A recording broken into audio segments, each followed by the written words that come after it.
Good morning, everybody. Morning. Glad to have Morning, Don. Morning. Morning, Don. Morning, Very Hey, good. Don. evening.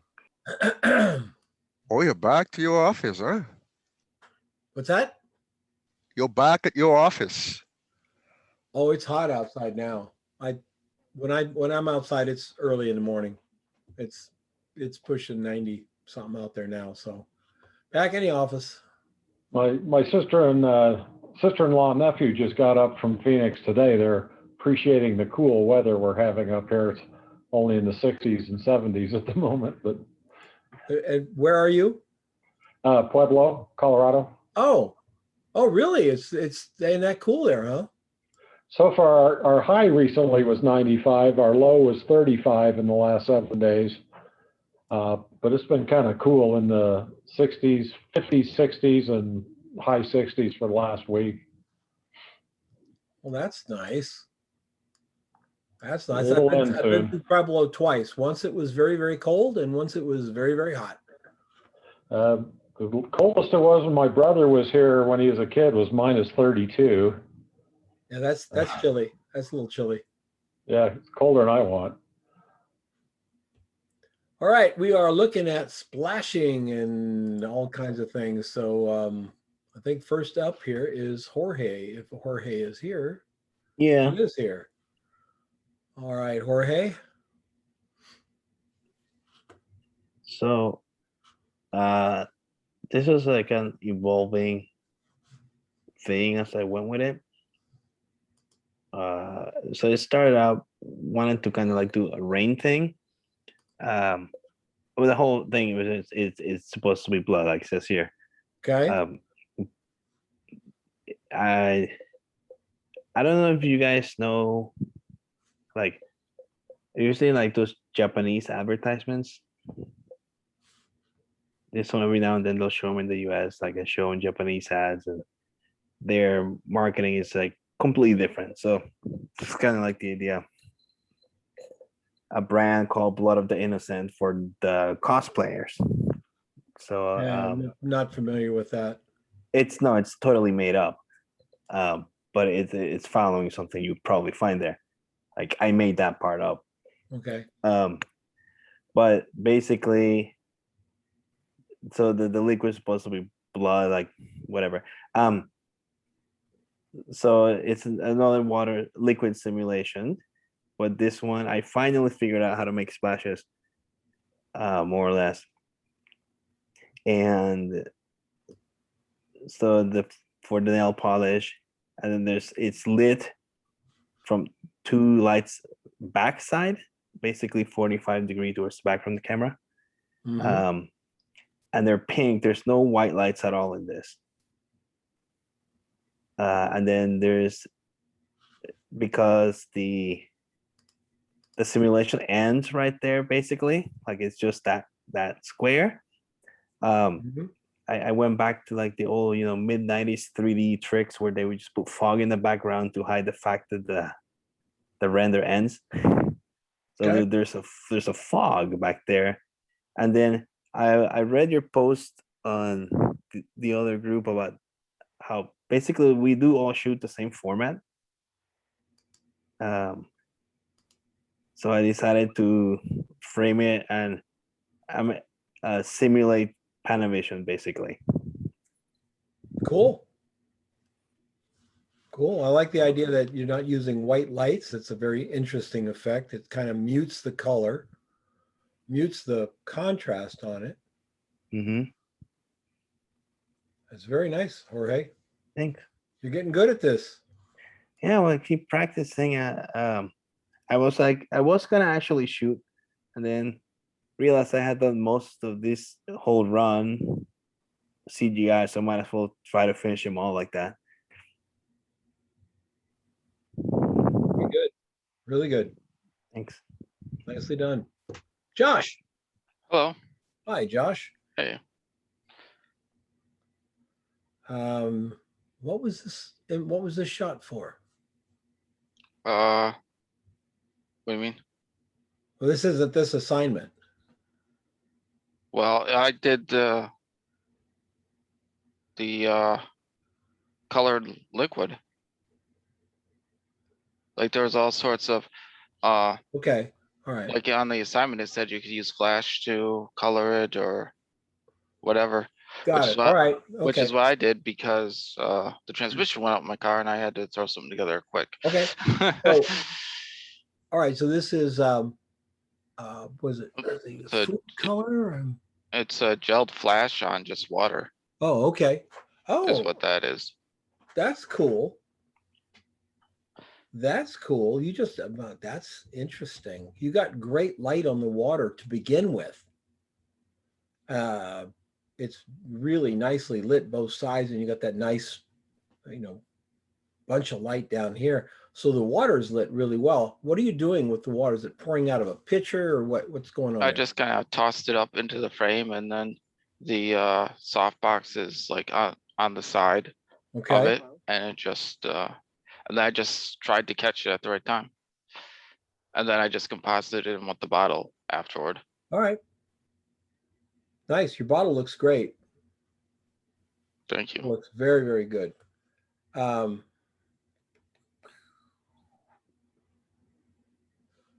Yeah, nice. Thank you. All the little ridges in the cap show. If you guys are looking at it on your phone or something, I will tell you all the little ridges in the cap show. That's really good exposure, which is, the technical side of what we do is making sure it's perfect. Looks really good. Thank you. And your space there, I got it. All right. Yeah, I took the cards out for the splash, Sure. but that's Sure. why I lit the bottle with. Real well done. Very well done. Thank you. Yeah, very well done. Thank you. Mm-hmm. Okay, Rainey. What the heck? I did the two colors in the water, and then as they were selling, and then at the end, I flipped the whole, like in Photoshop, I flipped the photograph upside down. So Okay. the blue, I The, did the the blue blue first. sank. The blue sank. Yes, the the blue bottom? sank down to the bottom, and then and then I did the red, and then I went to go do the blue again, and I just put like a tiny drop, and it made the little ones like that, like it was just spreading out that little tiny drop that I put instead of like squirting a whole bunch of paint. And what is it that you Or- used? It was acrylic ink, Oh, like okay. for calligraphy, like the Uh-huh. calligraphy ink. Yeah, So it's very heavy. It went right down to the bottom. Look at that. yeah. So it comes out, if you see the behind the scene, it comes out like just in that little bubble as it shoots out of the thing, and then it disperses. Oh, sorry, it's in the comments. Oh, Yeah. And then it disperses. So it comes down like that, and then it just disperses on the bottom and then rolls like a cloud. that's neat. That's excellent. That's really, really Thank good. you. Really, really good. Yeah. I had a lot of fun doing these, and I'm like, oh, I have so many that I liked. And it's like, how do you pick? I know they're fun to have. I hope everybody's got one in their book now. So I mean, it's really fun. Really fun to have. Yeah. So do you add this to the portfolio? Oh, absolutely. Okay. Yeah. Yeah. All right, cool. Creativity is what's on view in your portfolio. I think a lot of photographers make the mistake of thinking, I've got to put stuff in my portfolio that art directors want to see. If you do that, you're wasting your time. You'll never know what they want to see on Mhm. any given day, at any given hour, after they had any given breakfast. What we do is we show our creativity. They're going to come up with the jobs. The last thing you want to do to show the art director of Taco Bell are tacos. Right. He- Yeah. She's damn sick of tacos by the time Thursday comes around. She's seen enough tacos to make her break. She wants to see something else. Even though you may show her a still life of a potted cactus and have it bring an idea to her that makes her want to use you, even though you don't have a single taco in your portfolio. Excellent. Nicely done, Rainey. Thank you. Beautifully done. David. Morning, Don. How are you? Good, David. Wow. You got this is shit, this is so Not a cool. taco. I'm sorry. We were talking about tacos yesterday too. I mean, I don't even know where to start on this one. This is Yeah, sorry about that. no, this is just honest to God, this is beautiful. Have you printed this yet? No, actually, when I started this series, I'm going to pull all my stuff out of the gallery and just do a whole water splash ink drop series because I was really happy. And my experience is people tend to want to, they're going to throw an abstract behind the couch before they're going to throw a picture of an eagle eating a fish. You know, it's, Oh, you know, absolutely. they don't want the violence on their wall, but they just want color that's going to There- blend. So that's kind You of know, the there are- route I'm taking. Yeah. We get the massive people of the world. There's a very small percentage of those people who buy photography. Period. Yeah. I would bet that 97% of the world doesn't buy photography because 90% of the world's trying to find dinner. Okay. Yeah. So you got that little sliver. And in that little sliver, you're going to find that something like this is going to appeal to a broader range in that sliver than the wildlife shot. Even though if it is a great wildlife shot, there's plenty of people who will buy it. You know Yeah. what I'm saying? You know, there are people who collect that. But this is so unique. And I just noticed you said you popped your black and white levels to boost the contrast. It has a look almost of half photograph, half ink illustration. Yeah, it's sort of painterly or something. Yeah, It is in a real modern sort of way. I did actually very little adjustment on it. I just pushed a few sliders around and said, and then I cropped it. You know, there was a lot of water bubbles on the tank because I had my little device. You'll see in the behind the scenes, I was just splashing those things around, and I had a lot of water bubbles on the tank. So I created a graduated layer and really pushed the white to make it white. But yeah, I was really tickled with it, so I thought I'd throw it in. I could see a whole gallery of these things. Absolutely. Wow, nicely done, David. Thank you, sir. So when you joined this class, did you think you'd be like shooting little flasks falling into water and loving it so much?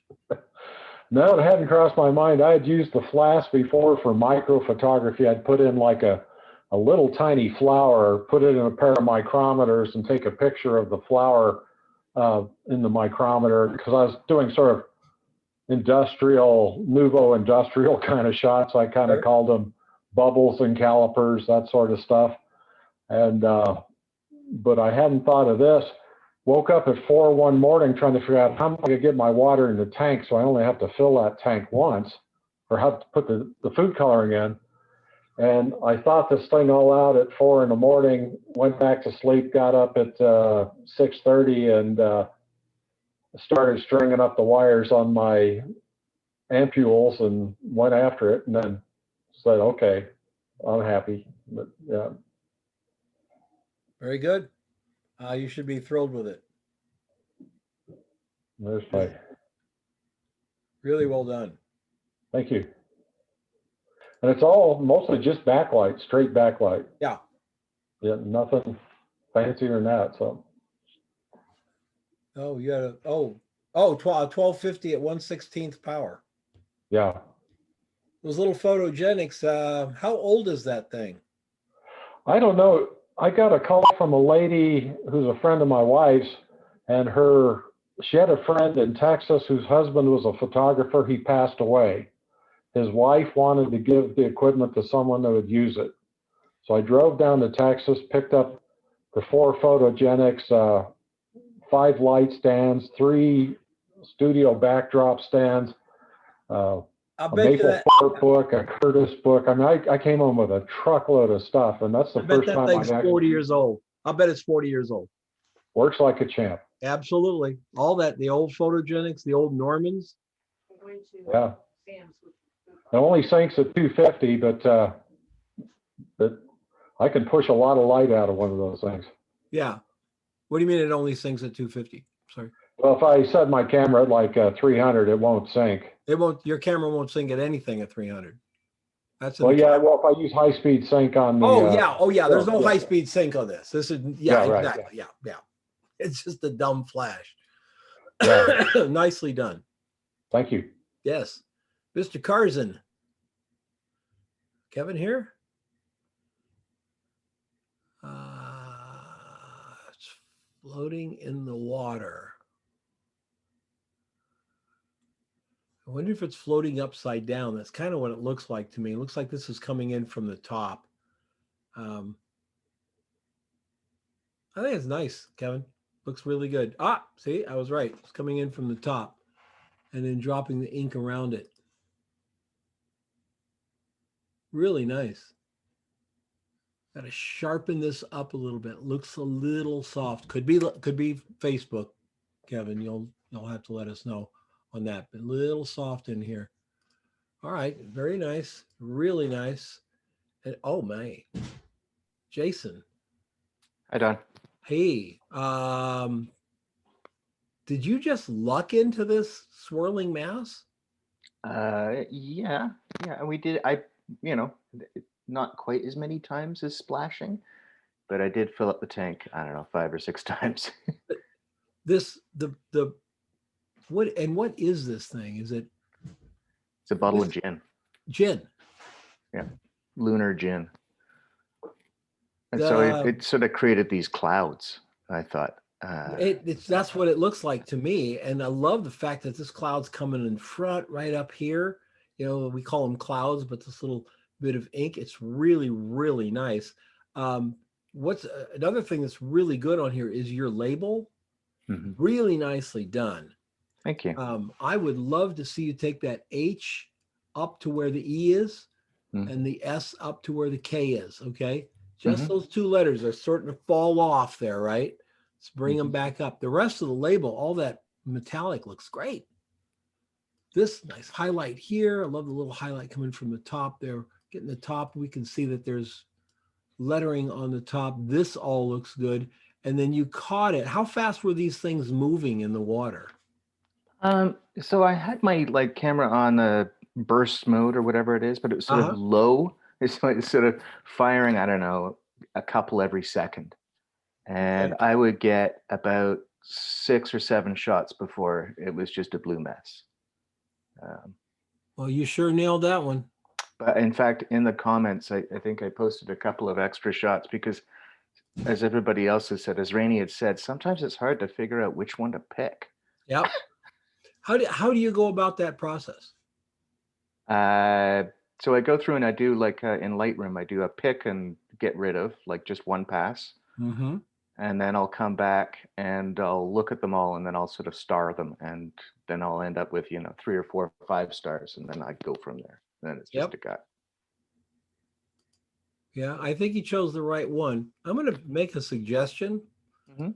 Find something over here and Mhm. clone it into here. Okay.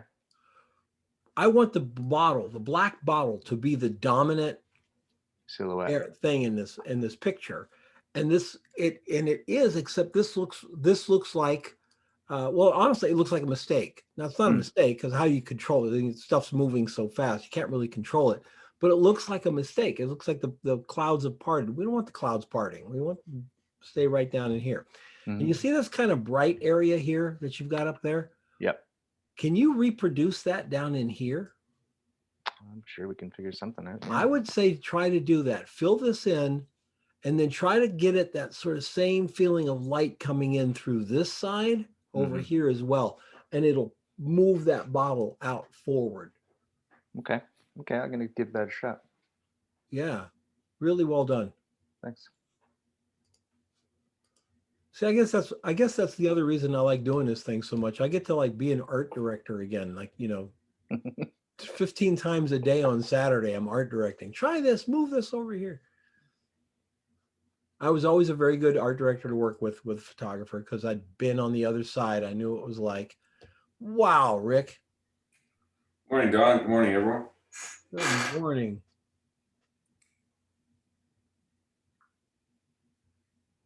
this will stop any art director in their tracks if it's in the portfolio, and show you why. The bottle is beautifully lit. All the metallic here, very readable. We got light coming back through the bottle that shows us what it is and the feeling of it. You've got the red coming up here. The red matches this red. All your reds are in this deep magenta color. Your yellows accentuate the yellow of the perfume.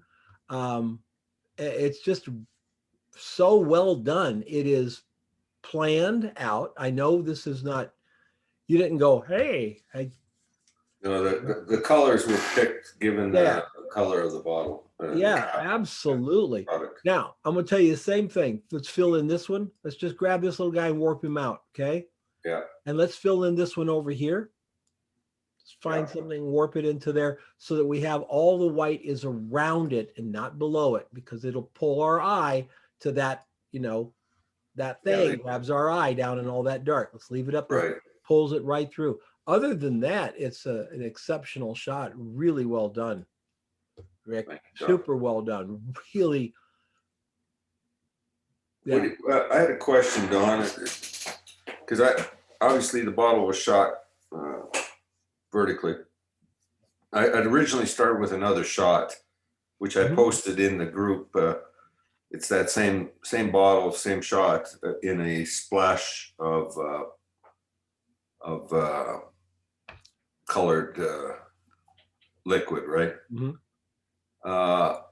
And then I did this one, and I thought, I'm going to bring that same bottle into the shot. So what happens is that fluid level in the bottle, that air bubble, Uh-huh. Yeah. is that an issue? Because that was bothering me, because obviously the bottle was not tilted for the shot. It was vertically. Now I've tilted it in this shot. Any Yes. comment? Yes and no. It's up to the art director. Okay. If you know how to do it both ways, Rick, you're golden. You're golden. That's a question you yeah. say to the art director. We're gonna tilt it. Do you want the bubble to come over to the side? Do you want to leave it centered? This is I called lazy, right? Because I originally, like I say, shot it for the first set, and that was a vertical shot. And then when I did the aqueous here, I thought, well, let me bring that same bottle in rather than reshooting it at an angle, right? To get the And like I say, I would, the kind of art direction I would do is I would probably tell you to go ahead and shoot it at an angle, okay? Right. But you shot it with it centered. Let me tell you why I would today probably choose this. Because if we have to do anything else with this, we can. If we let the bubble go over here, it is forever locked into that position, right? correct, yeah. If we need to correct this by 3%, we can do it with no problem. Can't do it if that line, then all of a sudden we have a horizon line in the allure bottle that's wrong. Right, correct, yeah. As far as fixing it, it's an easy fix for you to do too, because you can always tilt the bottle, shoot it again, and plug it in. Because this is in front of your color, doesn't matter. You can take the bottle and tilt it 1 degree at a time, shoot it, and then you'd have all those little things right there. You could just Just work Photoshop that them off in. Yep. Yeah, So What if you tilt the bottle towards the camera, which would push that bubble towards the back of the bottle? Would it make it disappear a bit more? no, it's not going to make it disappear. It would just look like the bottle was tilted forward. I don't think it'll make it disappear. It's always going to be there, and it's also going to have a highlight on it too, because it's the top surface of the. Okay, I don't know how deep that bottle is. So yeah, it's not that deep. okay. I was curious, would a little yellow tint in the highlight make a difference? Because it seems like the bright white tends to pull my eye to the bubble, and then I kind of see the allure. But that's just No, I agree with you. Maybe we take this bubble here and bring it down to something like that. Yeah, that's Yeah. easy, just Yeah. a separate layer with a Yeah. little color and overlay or something like that, or. Yeah, who was it that made that comment? Oh, Dave. Yeah. Dave, yeah, I think you're absolutely right, Dave. This white, it's a very bright white and it's surrounded by a dark color. It's almost like a target. Our eye just wants to go to it, you know?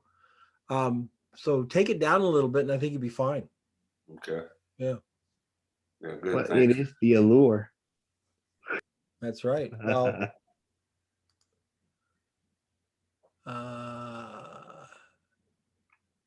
and you used aqueous ink, Well, that's what I call the shot. It's acrylic acrylic. Okay. paint and mixed with water, shook up real good. Couple funnels there, and there you go. Rick, I have a question for you. How fast after you dropped your ink did you press the shutter on that? As soon as I drop it. Yeah, because that's what I was finding with my shots. I had a little bit of a delay, and by the time I was using a cable release, and by the time it fired, it had already moved in a different direction. So Yeah. that was my one lesson from this. Yeah, you can set it up on continuous shooting. If you're low enough power, maybe your flashes keep up, or you might get a few shots and then you'll go dark, right? Yeah. In this case, actually, I was not on continuous shooting. I was just on thumb shooting. I would just click and click. How many- and click. How many shots did you get? Before it kind of murked out? Yeah. Maybe 4. Well, okay. That's about right. And actually, the bottom one is a composite when it kind of settles out, right? Starts hitting the bottom, right? So that cloud in this case, there's actually 1, 2, 3, 4 layers. And now to fill in those white areas, which is a good catch, then either I warp it or I just add in something from the background. And how often did you have to clean the tank? It's a small tank and I did 3 drops. I found that I was really, well, having done it, I haven't done a bunch of this, but having done it before, this time around, it really went slick. The smaller tank, it didn't take me long to dump and fill and, clean and fill.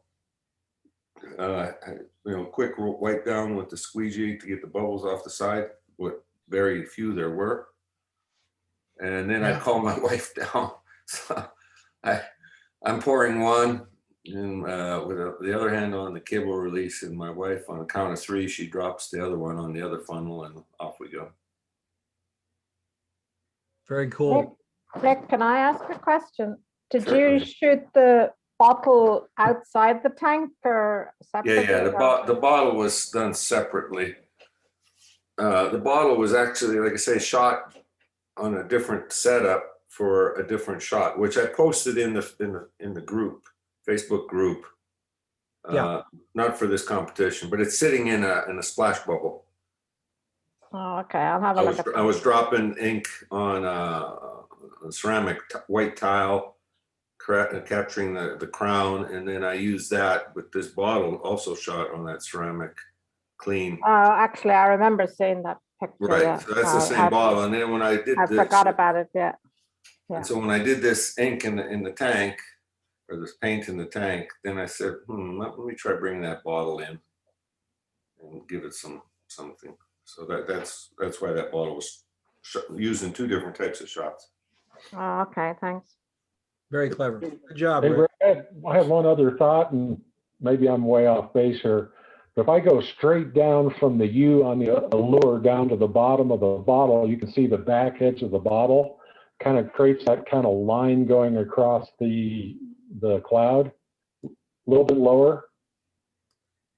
Yeah, right down below there, just below your red line, there's this little, on my monitor, there's a little line.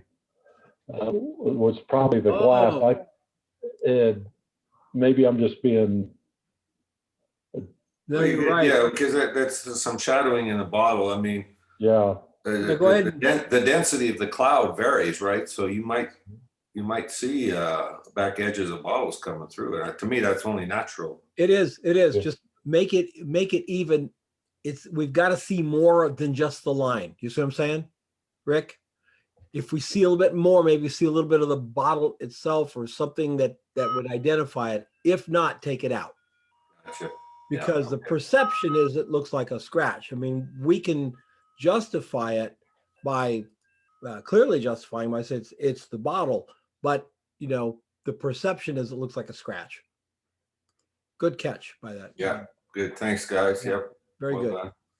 It's like being with a group of eagles here, man. There's eyes everywhere. Oh yeah, absolutely.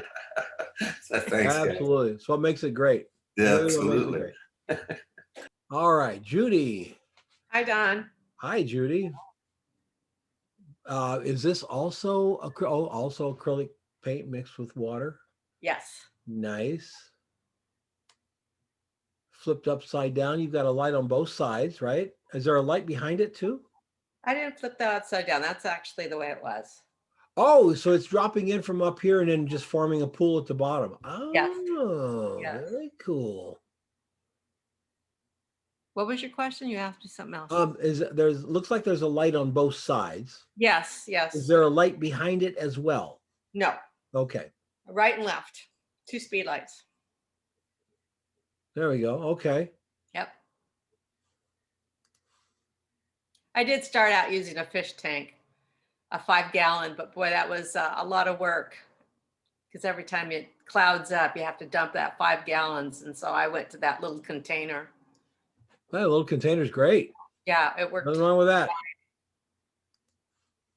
Nothing wrong with that.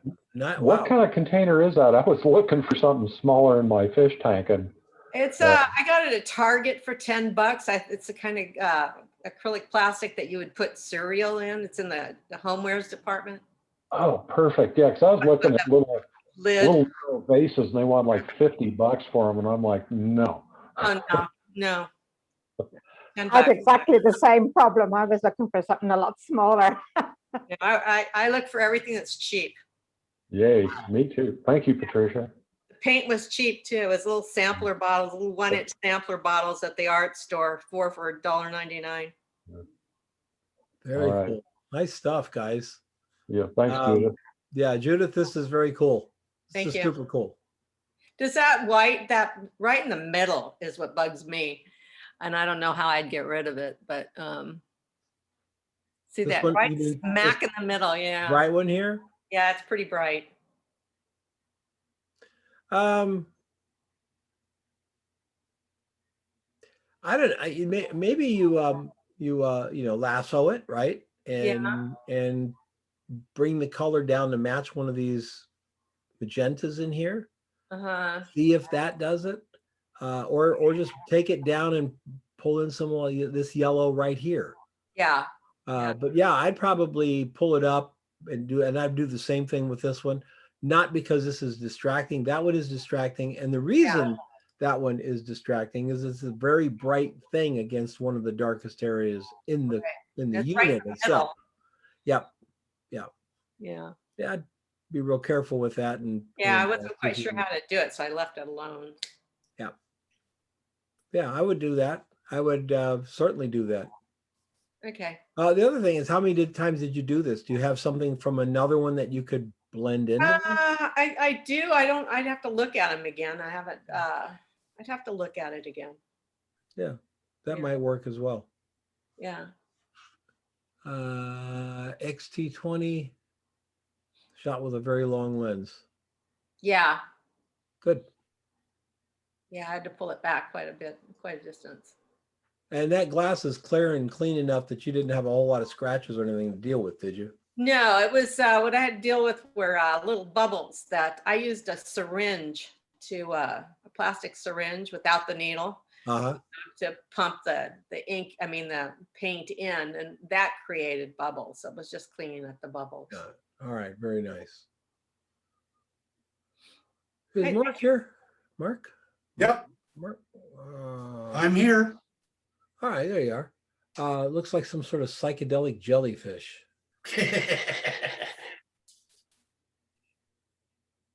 Okay, so this is upside down. Nope, No? nope. Oh, I see, on the upside. All right. So, wow, well, you got a light at the top. That's Yeah. changed things pretty dramatically in this shot, doesn't it? It does. A fill card's on the side. So the ink floats at the top here, is kind of floating and then dripping down into the abyss here. Yeah, that's why I was asking Rick about timing for this, because I was using a cable release. There's a slight delay, and that's the result. Really nice. Thank you. You could sell that. Find Thank out. you, Don. Yeah, absolutely. You gotta have a big, and you know what, you guys, if you're thinking about getting this stuff printed, take a look at the metal prints, because these colors are so vibrant and so rich. The metal actually brings them out. I'm not a big fan of metal for portraits or landscapes and stuff like that, but for something like this, it could be really incredible. The other one, Rick, is the ones where they printed on glass. Have you seen that? Or Mark? No, I haven't. Yeah, they print on glass. And then I guess it's laminated in between another sheet of glass. And it's just spectacular.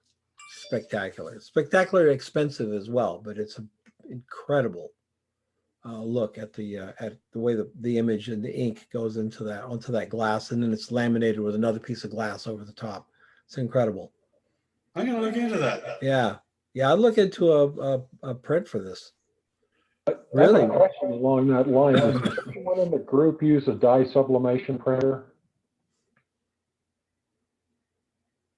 Anybody use a dye sub? They're fewer and farther between these days. They're pricey too, but I was doing coffee mugs and stuff for a while and coasters and getting them printed, but my shop went out of business and I was thinking about getting a dye sub, but I can't justify it. If you were selling a lot of prints, you probably could, but yeah, you're right. If you're not, and it's really a shame. In 2004, my portfolio for 2004, 5, 6, and 7 were all dye sub prints. Well, everybody else in the valley here were carrying around prints made off of what was that? Mitsubishi machines. It's a way of making. They're real photo prints. They're just made digitally processed, but then they're processed as a photography. Lambda was one of the types of prints, and my dye subs beat everybody else's. There was a guy in Tucson. He did my prints for me, 11 by 14 prints in my book. He did my prints 11 by 14s. They were $7 a piece. He did them for, yeah. And today, there's no way I could find a dye sub for $7 a piece.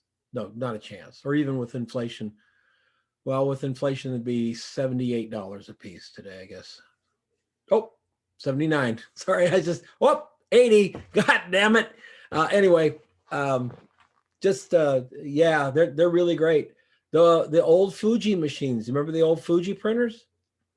That you could buy the printer and take it with you to an event, and you could pop it in and it would spit out 8 by 10s, like just boom, right out the back. They were like 12,000. Now they're like 90,000. So those were fun to have too. Yeah, really nice, man. Dye sub would be awesome. You kidding? That'd be really cool. Well, I guess this camera won't be working very much anymore. ZJ out there? Oh, he won't be attending. 4 images composited. I really, EJ, I like this little detail stuff like that. So cool. That looks like something from outer space. Obviously put the camera in because cameras in water, not a good idea. Very well done, sir. He's probably out looking for a new camera. I was gonna say, yeah, he's at the camera store going. It's a waterproof camera. He's trying to find rice. He's gonna stick it down in a bag of rice. Hope that works out. Yeah, Waterproof. it is waterproof. Is that what it is? Yeah, I think you mentioned that before. All right. Although, you know, the waterproof cameras, the warranty doesn't cover water damage.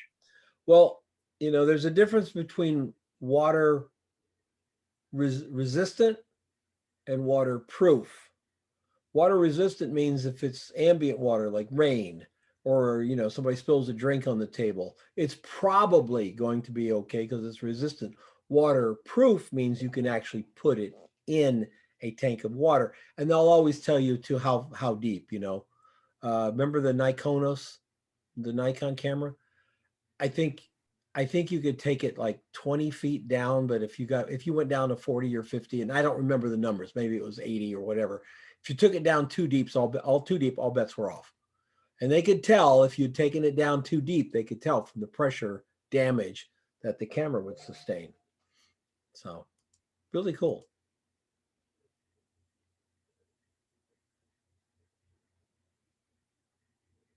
Nicely done. Nicely done, EJ. Carl. Oh, Carl's not here either. These are fun. If you haven't tried to do the splash yet, everybody's got to do the splash. You just have to. It's a drop into the water, whether you gel it or whatever. You got to try the splash. It's a blast to do. They'll come out different every single time. And then you get these little magic ones where it pops up and then the top will separate by a, you know, just a 1/8 of an inch or something. And it's fun. This is really well done, Carl. I love the little red bubble way up there. It's really popped up high. Do the splash, get the circles and everything. Why not? Don, what's the best dropping material for doing this splash? Because I did try the splash, not very successfully. I've only done it twice. Once I used a BB, and the other time I used something heavier. Oh, latex paint. I took latex paint and dropped it in, and it kind of did something funny in the water. It kind of had this neat thing in the water, but it's all about dropping it from the height that you get this pop up. You know, Does it have to be quite high up? Oh, probably a foot or 2 feet would be plenty. I plenty. probably wasn't doing it high enough. If maybe. you're too low, you won't get this much of a plop. It gets yeah. I'll try it again maybe. Yeah, you really have to disrupt the water. I've seen You can drop do kits. different things too. You can drop, milk does a great job because you get little round splashes and crowns. Water, you get sharper edges and things like that. And the size of your drop makes a whole lot of difference. The depth of your pen makes a lot of difference. You know, the color of your pen, if you shoot on a black pen, you get a nice reflection. You can put a colored wall behind it. Yep. And get all kinds of cool reflections. So yeah, I love water drop shots. Sorry. Yeah, they're really, really fun. They're Yeah. I've seen some drop kits for sale. It times the drops, it drops water. But so when the splash comes up, another water drop will hit it and it'll make this like ring. It's cool. Yeah, Pluto trigger is the one I use. It works really well, but there's lots of them out there. Yeah, Pluto. Yeah, if you're going to do a lot of any kind of this type of thing, whether it's splashing or you want the hammer hitting that thing and something happening, or who among us hasn't done the bowling ball on top of the banana? I mean, it's a cliche, but whatever it is, if you're doing a lot of Pluto trigger, is very inexpensive for doing what you want. It's pretty cool. It's pretty cool. Back in the day, a photographer in New York City wanted to start doing stuff like this. So what he did is he took a very early computer, Mac. I think it was called Color Plus or something. You remember the very first color monitor that Mac came out with? 256 colors, but he had that, and he had a programmer, a Mac programmer, and he programmed a HyperCard stack that would run at like 30 times a second, would pop it in. Then they hooked that up to a bank of the electronics was the size of a wall in an office. And they had 30 speed lights. And so when the thing would hit, that would take 30 images off those different speed lights. They'd run like 30 times a second, one speed light per second, because you couldn't get any recycle. You know, they weren't going to recycle 30 times a second. They still don't. But it was just unbelievable. And he did things like the bullet going through the balloon and, you know, all these really crazy things. Multiple cameras, by the way, multiple cameras. So it was really fun stuff. And now we can get a Pluto trigger and not worry about it. But you still have to set your Pluto trigger up. You still have to, it still has to know, you know, all the delay and stuff that you want, but it's really, really cool. Nicely done, Carl. You did it outside, huh? All right. Nicely done, sir. Oh, we got another one. Look at that. Oh, that's beautiful. Marjorie, are you here? Yes, I am. Colored water, Yes. blue water. Now, did you do the little highlight in Photoshop? Well, I did a radio filter in Lightroom. Okay. Yeah. I just enhanced it. It was a little, you know, it was bright. So I said, oh, I like it. So I enhanced it. I like it. I like it a lot. This little brightness in here is really cool.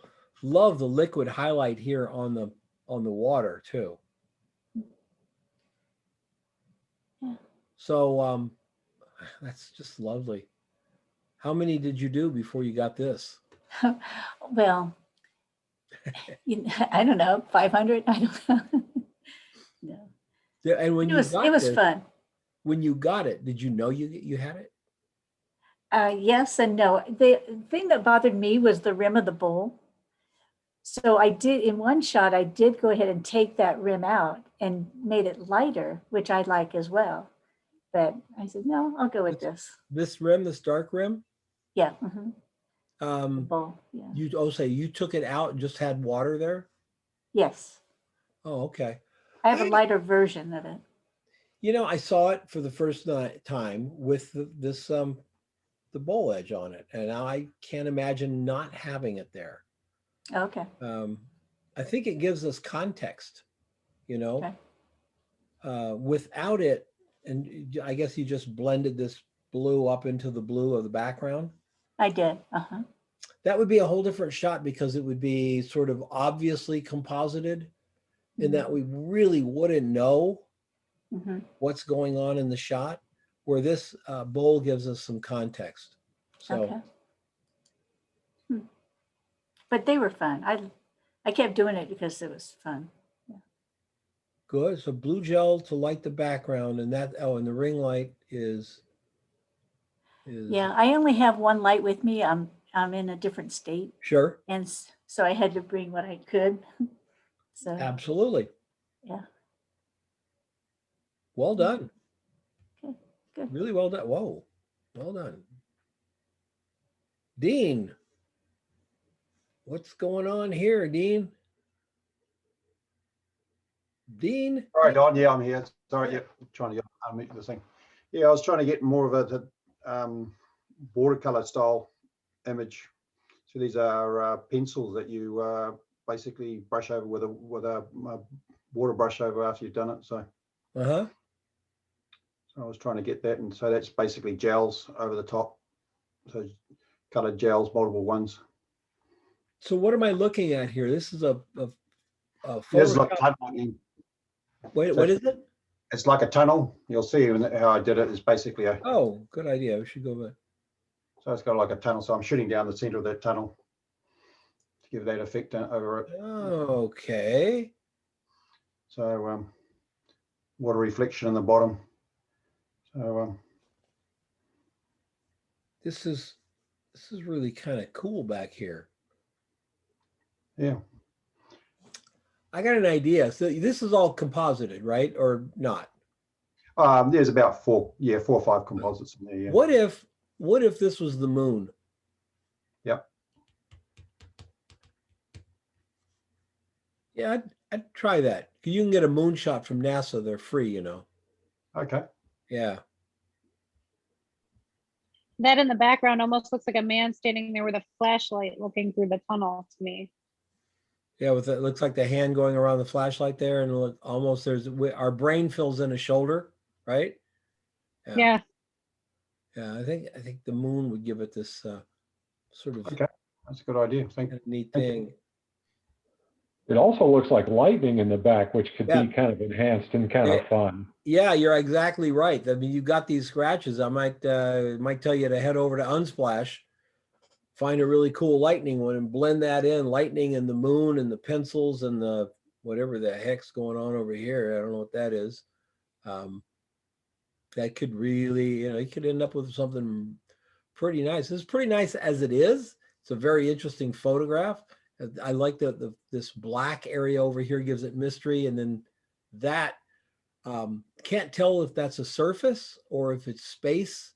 It looks, I think, more I look at it, it's more like a plaster surface with some stuff on it. Man, you turn that into a Milky Way with lightning or something, or the moon with lightning or something, and you've got a whole different thing going on. Your light's right for it. Yeah. I was trying to put something in the background for Figurine to head into, but ran out of time really. Yeah, good, Dean. One lens, or did you change lenses for the different shots? No, it's one lens. It's a Mamiya 37mm. That's the RZ series. Okay. So this is shot on a digital back on your RZ? Yeah. Okay. And the digital back then is what, 645? Yeah. All right, cool. Very nice. Wow, very ingenious, Dean. Very ingenious, sir. Yeah. Love that. Love that very much. Giannis. Hello, Don. Hello, Hi, everyone. Giannis.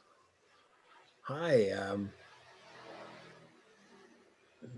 Very clean shot, just as I would expect from you, sir. Very clean through here. Your label looks great. The pink going upside, the softer pink on this side.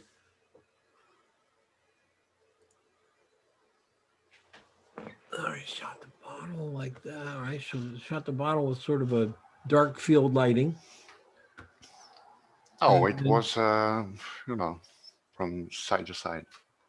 Yeah, well, it ends up being dark field. That's dark field lighting, right? Yes. And then what is the stuff that you dripped in? It's evaporated milk. Yeah. And so the milk sinks. Is that what's happening here? Yes. And it doesn't contaminate the water. No.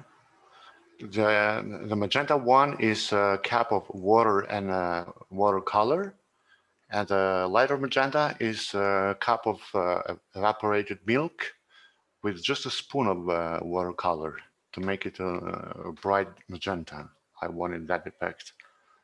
So the right side is water and watercolor. Okay. The left side is milk. But they came out to be the same because I've done that before and I knew the effect already. It's really interesting that they didn't, mess up the water, contaminate the water with color. It's very cool. Because you have to make the 3 spoons of watercolor inside the cap, and then in one syringe, I just had 1 pour, And then you just clean it up here so we don't see it coming down. From yes, if you see the photo on the BDS, you'll see the syringe behind. Yes, from that one. 2 speed lights. 2 soft boxes on each side. Yeah. Hensel flashes, probably arguably one of the best in the world, if not the best. Flash units. All right.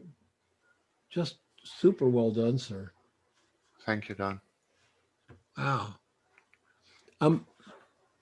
There's only one thing that I have to say. You're very brave putting pink with orange. Okay. Yeah. Mhm. There was a time you couldn't do that. I think you can do that now. Yes. I just saw somebody wearing a pink and orange dress, very high-end fashion dress. Yeah, and pink and orange. Because I kind of like it. I mean, it clashes, right?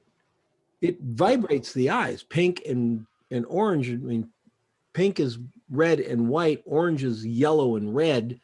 It's a different kind of world, but it clashes a little bit. But it pops it beautifully. Yeah. Actually, they have the same intensity, you know. Yeah, they do. That's why they blend. They do. Cool. Very cool, sir. Thanks. Very cool. Very cool. Joe Cosentino. Hey, Dan. Hi, Joe. Didn't work out like I wanted to. Photoshop, I wanted to have stuff all the way around it, but I couldn't get that to work. Okay. Interesting. Through here. Is this bottle, is this photoshopped on, or am I seeing it? That's the bottle. That's the picture. The ink's behind. The bottle's in the water. Bottle's in the water. 3 syringes full of different color inks to match the flag colors. on the Okay. bottom. And then just to drop them in. And I wanted to have some stuff coming on the bottom, but I just couldn't make it work this week. Might reshoot it. Okay. All right. Well, cool. Yeah. There's no interest to those drops. Yeah. Yeah. Just kind of like sort of, then you used a syringe. Yeah. Did you shoot it in strong? Fairly strong. Okay. I wonder if that's it. Because there's something happening with these. What did you use for ink, sir? It's the acrylic inks paint. There's something happening with the acrylic here in your shot that doesn't It's seem coming out right. of it's coming out of a blunt needle tip. Okay. So it's more like a hose nozzle almost. That might be part of the problem. Possibly. One light to the side, bounce card. Yeah, Yeah. I'd love to see the reshoot on it. Love to Okay. see the reshoot. Yeah. Is Patricia here? Yes, she is. I see her name over there. Hi. Hi. Great Christmas card. It was, I was planning to do something like put a product in there as well. But by the time I figured out how to do the colors, I didn't really have time. I barely had time to upload it. So I wasn't necessarily going to finish with those colors, but yeah. Okay. I was just trying it out, and they were the best shots sort of that came out. And Okay, so these are two different shots that you're trying to blend down here. yeah, because I only have, but I only have myself, so I can't really get 2 things going in and press the shutter and everything all at the one time. So Got it. All right. so if you have any suggestions, that would be great. Yeah. This is really going to be hard down here. Choose a color to be in the foreground, cut carefully, and then drop the other one behind it. Like these swirls here, whatever you choose, cut it, bring it to the front over. You want it to look like it's in front of the red, or you want the red to look like it's in front of the green. But it's as an abstract. I just like it as an abstract. It's kind of fun. I'm looking at like, I'm not even sure I would mess with the green. I think something like that is cool. And then you've got something over here in the green, maybe something like that. You got maybe 2 shots here. This is too jumbled down here for our eyes to grasp it. But that by itself is kind of cool. And that by itself, that's very cool. Yeah, I did wonder about the bit at the bottom, but my initial thought was to try and put a product somewhere in amongst that whole thing. Yeah. No, I'd go with, I would tell you quite honestly, you've got a picture here. Get rid of it. When you do that, get rid of the green back there. You've got a Yeah, picture yeah. here. It's very interesting. And I would go with that. The green one, check it out. Check and see if you've got something there. But for this one, that's very cool. Let's go with that.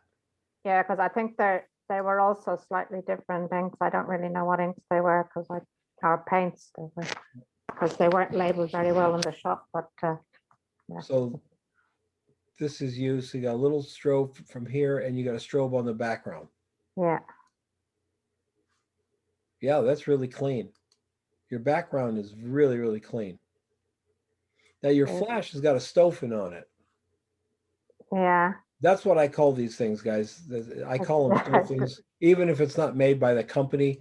It's almost like, it's like Coke, which means brown and fuzzy, right?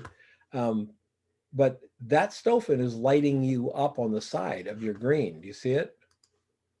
All right. See it's bleeding in Okay. here. You might want to control that, put a black card right in front of that. So this only hits your back. The background, right? right. Okay. Because I think you like this. I think you want these shadows. See how they disappear here? Yeah. Okay. And that's what it is. You're getting a little bit of pop off the side of that Stofan.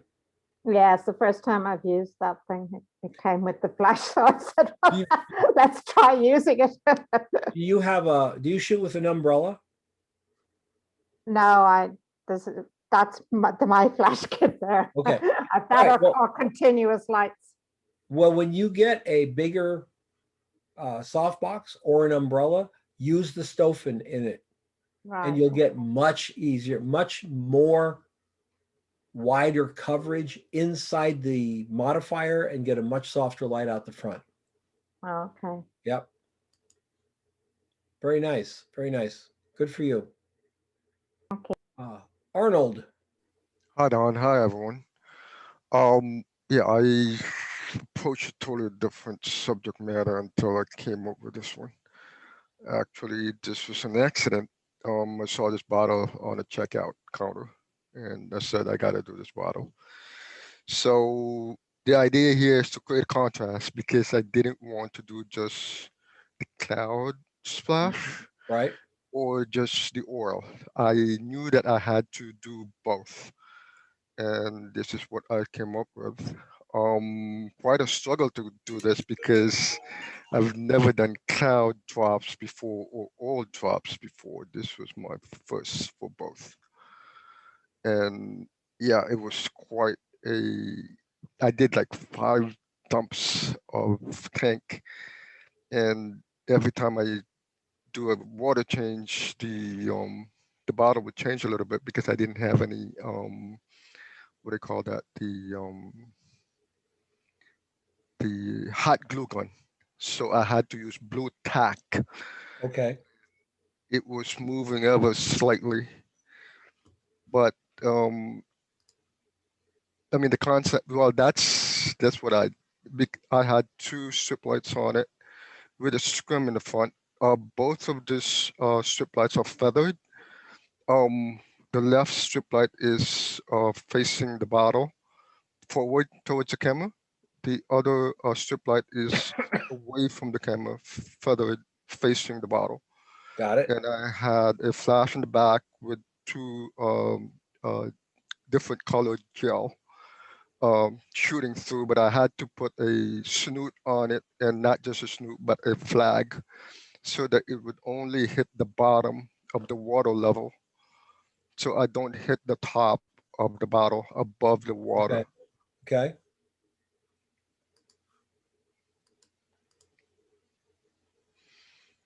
Wow. Is that a speed light? Yeah, that's a speed light.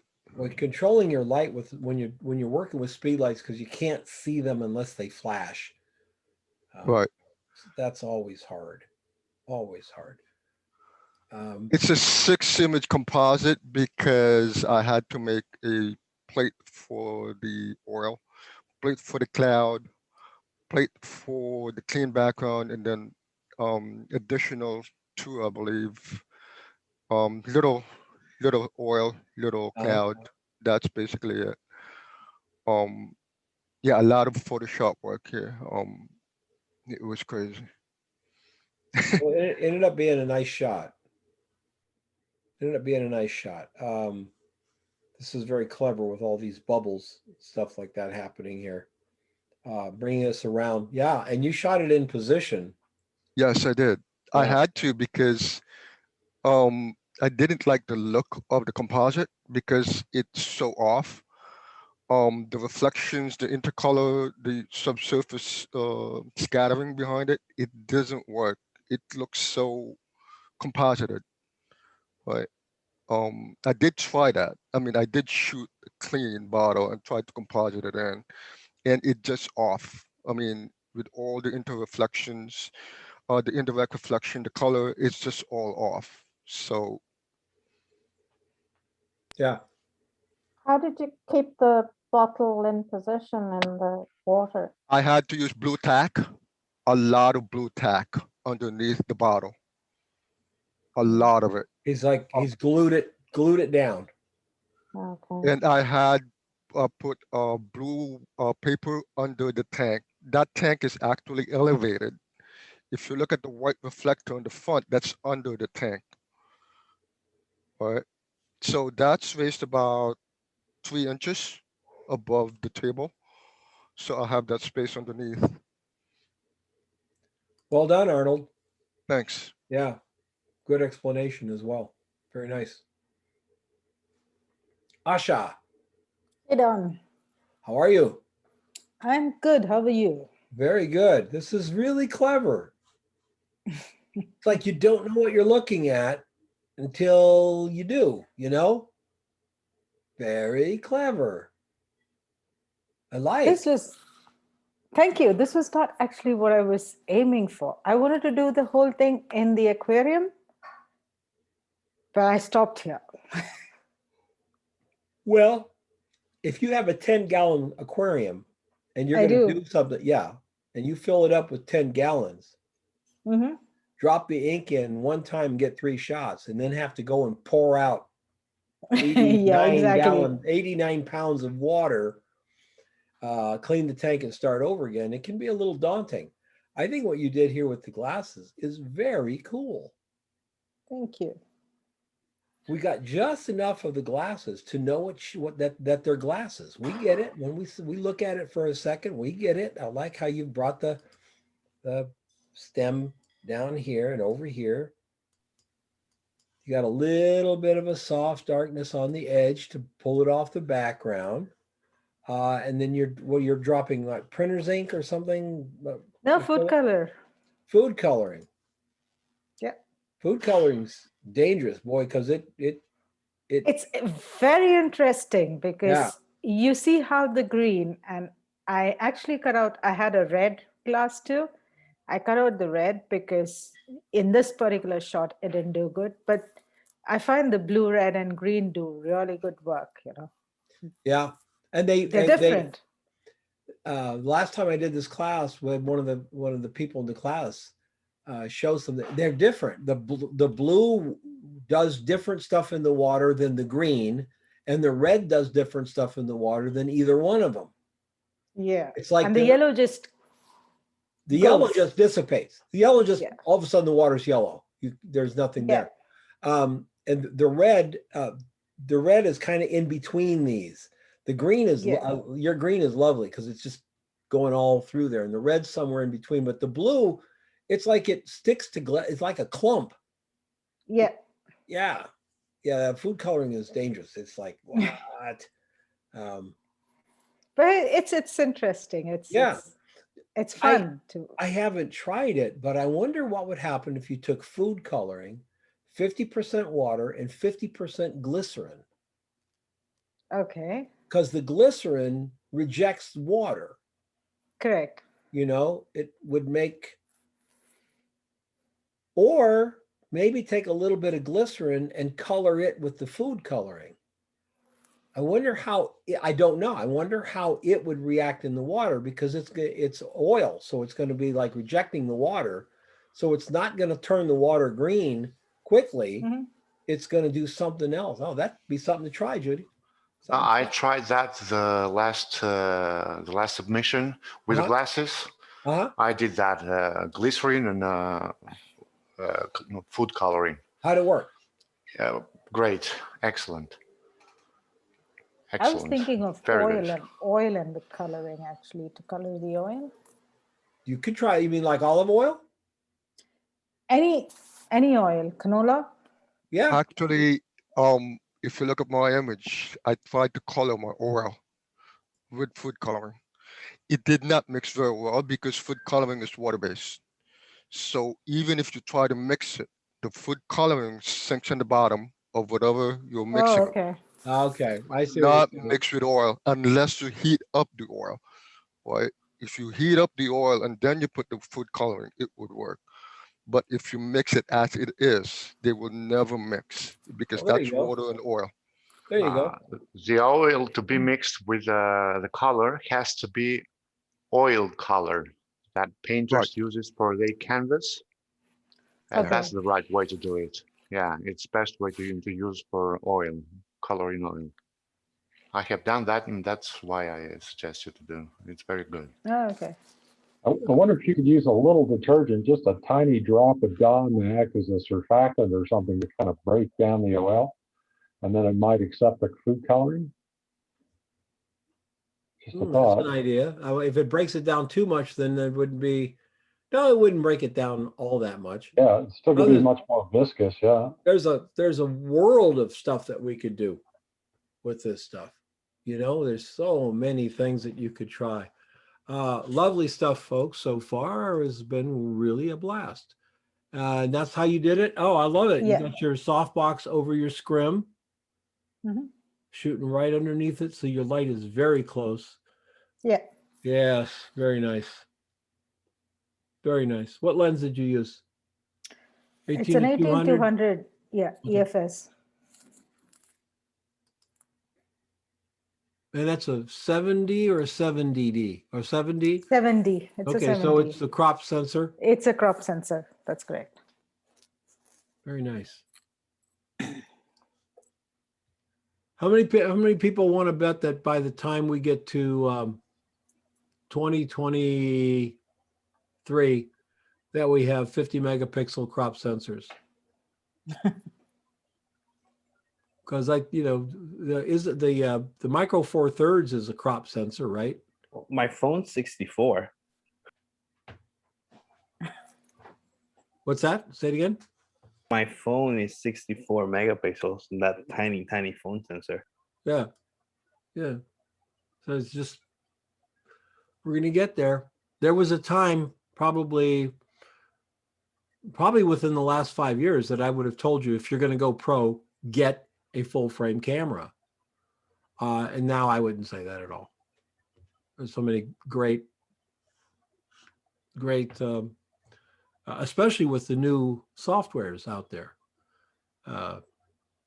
Before we look at Jay's, you guys have heard of that DxO, Deep Prime, whatever it's called, Right. noise reducer, right? DxO makes a noise reduction. It's built in DxO Light Darkroom 4 Photo Lab 4. It's built into that, but they also realize there's a lot of people who wanted that technology but didn't want to process on DxO, so they put it out as a separate item. So let's say you've got a picture from 2004 or 2005 on your Rebel, and it's a 12 megapixel capture with noise in it because you had the audacity to shoot it at ISO 400. Well, now you can take that thing and put it into this DxO, clear up the noise, move it into Photoshop, hit that megapixel thing where it'll up-res it to, you'd end up with like a 64 megabyte file from something you took in 2004 with no noise in it. That's pretty kind of fun.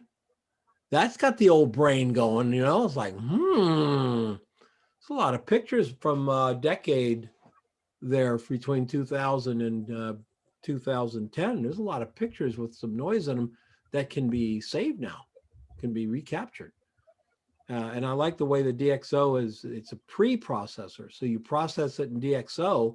DxO gives you back a raw file with no noise. It's still raw. You put it into your Capture One or your Lightroom. It's just coming in as a raw file, but there's no noise.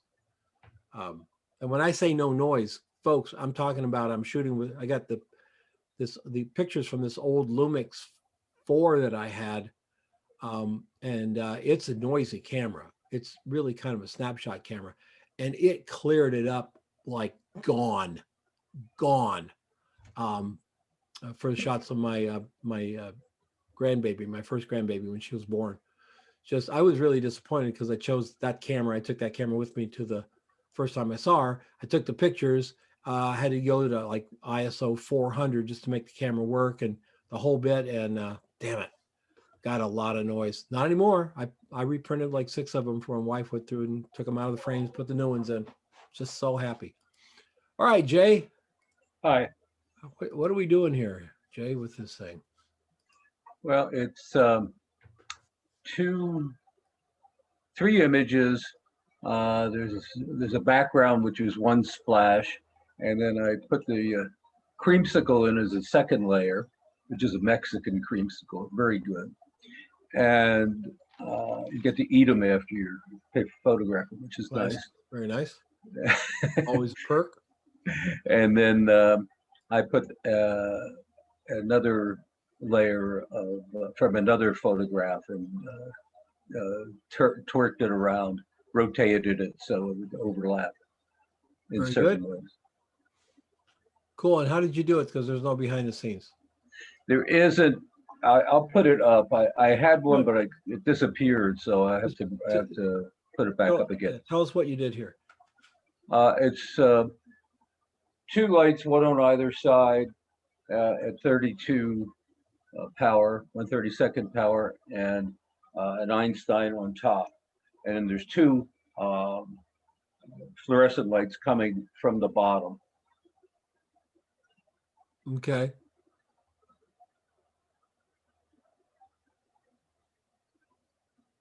That's pretty interesting. Yeah, I'd like to see it with more colors. What? I'd like to see it with more pop, more contrast. It's all very pale. Okay.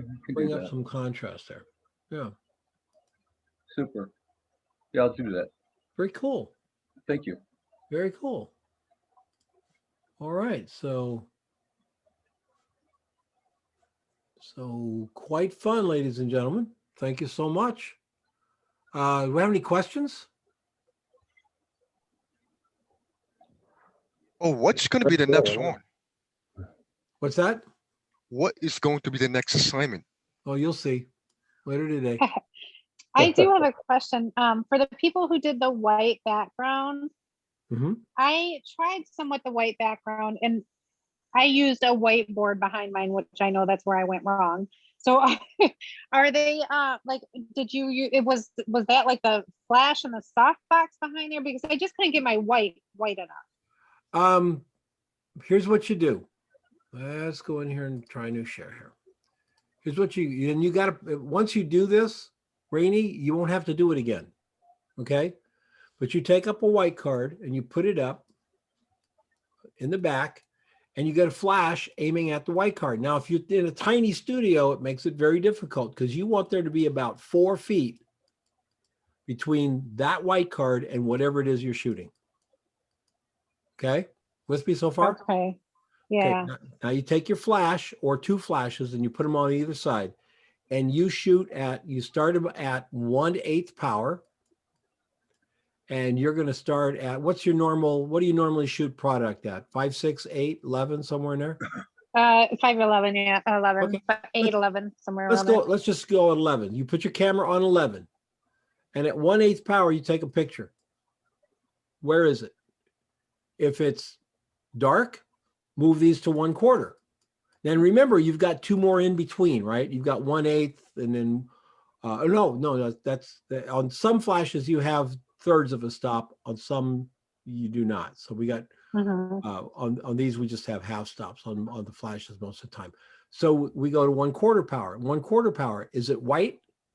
You know, so you do all the shots, you move them into Photoshop. The first one that says, when you put the little tool on it that says 255, 255, 255, that's white. Okay. That's white. Make sure though it's the first one, because the one before it might say 235, 236, 235. It looks white, but it's not white. That's white. If you go to the next one up, let's say you move to 1/2 power, right? Guess what this is going to say? 255, 255, 255, right? But now it's a Mhm. stop brighter. We don't have anything that tells you, well, this is 255, but this is a stop brighter than the previous one. So then you start to get flare from it. So you want that very first one that turns 255. Okay. Yep. And then you should be pretty close. Then you mark it. You go, okay, here with this flash at ISO, whatever your normal ISO is, at 4 feet, take a little ruler or whatever, at 4 feet away, these two flashes gives me F11. Okay. Mhm. If you want F8, what do you do? You change the flash power. You turn your flash power down. Exactly. Right. Yep. You go from 1/4 to Okay. 1/8. If you want Well, my 5 mistake was I had it right against the back of the tank. Like I didn't have the distance. Yeah, So, no. And Yeah. that, you know what that is? That's called the inverse square law. Let's say you're back in Strobus days. These guys used to kill me. They'd take their model and they'd put them right up against the wall. Okay. If you do that, you get pure white.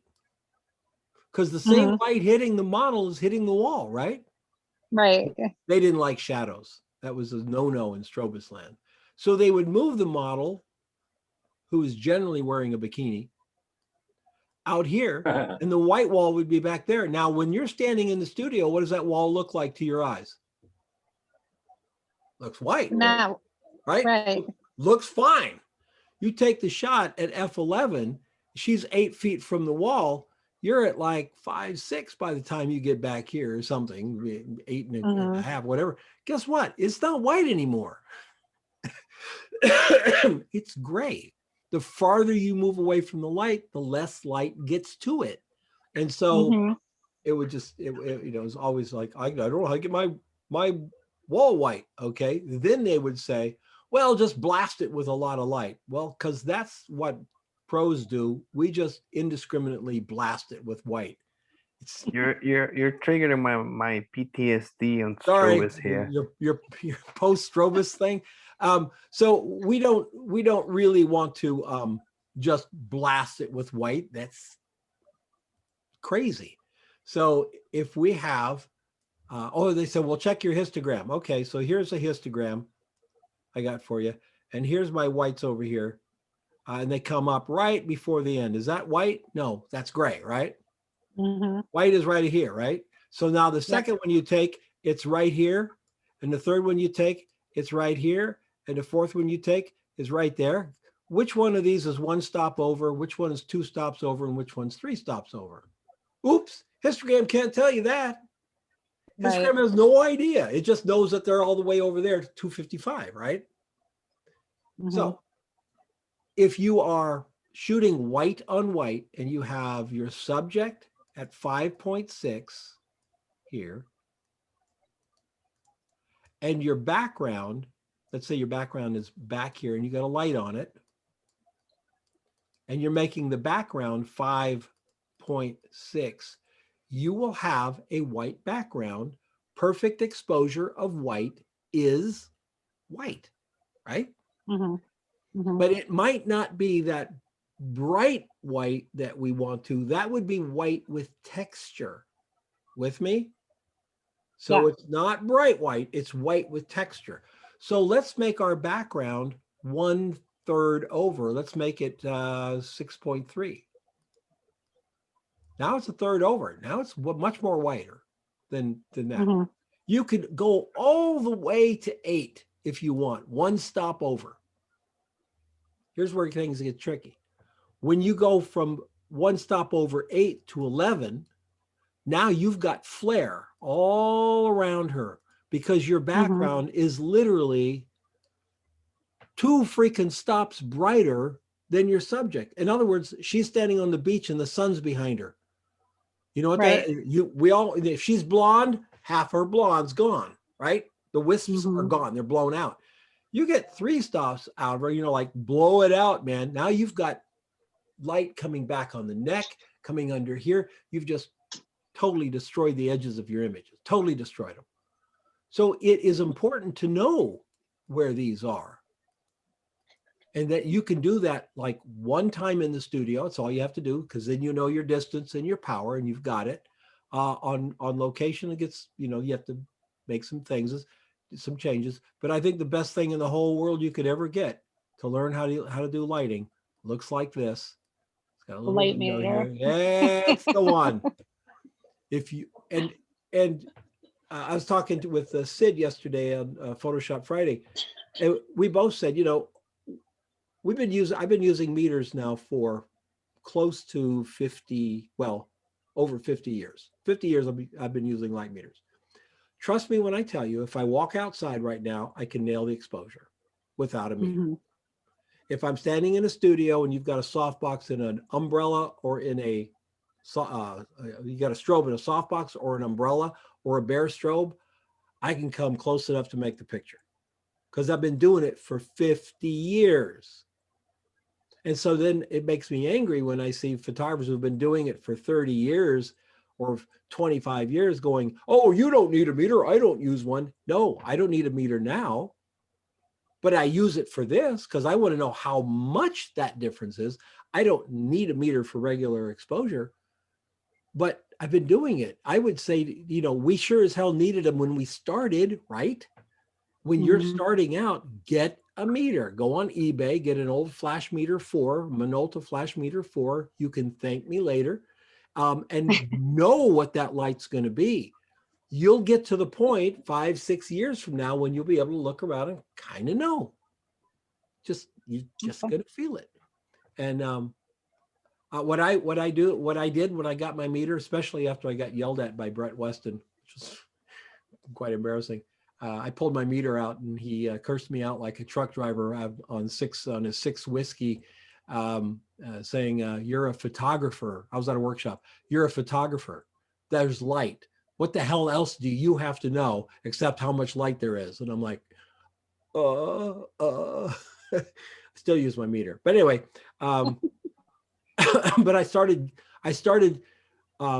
guessing the exposure based on what I knew, not just a guess, but a educated guess, and then you check it, and then educate it, and then you check it, and you start finding out that you start closing the gap.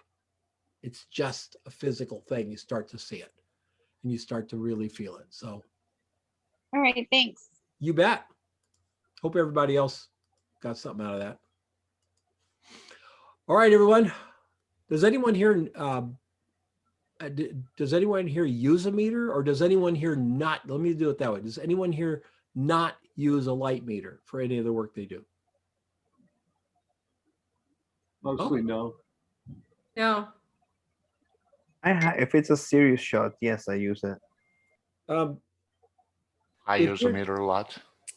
I'm talking about a handheld meter. Obviously, we use meters in our cameras. Yeah, handheld. One of those Sekonic Handheld meter. 308s. The difference between a handheld meter and the camera meter is that the camera meter is reflective. It's telling you the value of the light bouncing back to the lens. The ambient tells you what the value of the light bouncing back to the lens would be if you were focusing on middle gray. So when you point your camera at a wedding dress and your camera says, uh-oh, f8, got to shoot this bad boy at f8. If you shoot it at f8, you're going to make the wedding dress middle gray. Because that's Camera all the puts meters. everything in zone 5. Yep. Right? Zone 5, Yeah. boys, middle gray. Yeah. And you kind of Middle gray, get it back and go, uh-oh. But See, you're only halfway out of the woods because then you went over and shot the groom and you put the thing on the groom and it said F4 because the groom's wearing a black tuxedo and the camera wants to make it middle gray. So you do that. Now you've got a glowing groom and a very dark gray dress on the bride. When actually the exposure is in the middle, it's right in the middle, So you got to know that. With an ambient meter, you take an ambient reading and it tells you what the exposure would be if there was middle gray in the picture. That's all I want to know. Anyway. One thing I did once when I didn't have my flash meter when I needed it is I used the meter in the camera, but I set it so the blinkies are on for the white highlights. And then I would just dial it back to where I just had a little bit on the ends and then go a third over. Yep. That's great. It'll work at the moment. But yeah. Yep. That's what we call a workaround. It's not something we want to do in front of a client very many times. You know what I'm saying? They're going to be going like, shouldn't you just take a reading and move on? No, I got to dial this in, But yeah, absolutely. Absolutely. Hi, Don. Yeah. Yeah, I linked your using a meter class on Udemy. Okay, it's very old, folks. It's real old. The camera work is, it was shot on a flip camera, if anyone remembers flip cameras. But the information's solid. Really help you understand how to use a light meter. I'm actually going to they work the same. They work the same. What works? It doesn't matter if it's old. Oh, light meters. Yes. Strobus once had a big argument on the Strobus site because people were saying that when you got a meter, you had to calibrate it to your camera. I have done that. I have the Sekoni 78, 75 was that? I've done that from the chart from the Sekoni, $200. I got it, but totally does nothing. No, nothing at all. Your meter is Yes. your meter is scientifically going to give you middle gray. That's the basis for it. If your camera is off, that can happen, but not with modern cameras. Back in the day, you'd get a new view camera lens. Maybe it was a 40-year-old Schneider that you picked up. You would go and check it because it could be a little off, right? Yes. But with modern cameras, they're dead on, just dead on. The other one I liked was that different cameras needed different meters. That was always you knew you were working with really pro photographers when they were like, oh, what you can't use a Minolta meter with a Nikon. Oh, yeah. Okay. No. My camera was off 1/3. 1/3 was off from light meter. From what I checked from the gray card and the light meter itself. Okay. Was from the special lens. Every lens is different with a body camera. Mm-hmm. Yeah. But that actually works very good. Yeah, Yeah, but that's going into T-stops now rather than f-stops, isn't it? What's that? I'm sorry, say it again. I said we are now going into T-stops rather than f-stops when it comes to thinking about exposure. Better speed? I'm not. I'm not. I don't know what a T-stop is. T-stop is how much light loss you have per lens. Transmission stops. So yeah. I'm not going there because I think it's bullshit. Okay. I've used 50 lenses in my life. I know, but if you look at the DxO database, they have the f-stop indicator there, and they also have the T-stop indicator. I understand. I totally understand. I know, but that reminds me of pixel peeping. Blow it all the way up to 2000% and say, oh, there's noise. Believe me, they're close enough to make the exposure fine. But it is nice that DxO has that. It's very nice. Well, and Lightroom has it too. When you assign a profile, I shoot with the 24-120 Nikon. And when I apply the profile to it, it gets just a shade lighter. Just pulls I don't like that lens. You're talking about the f4? Yeah. The f4 VR? Yeah, I don't like that lens. I don't know if it has VR on it. Well, but I know something that Yeah.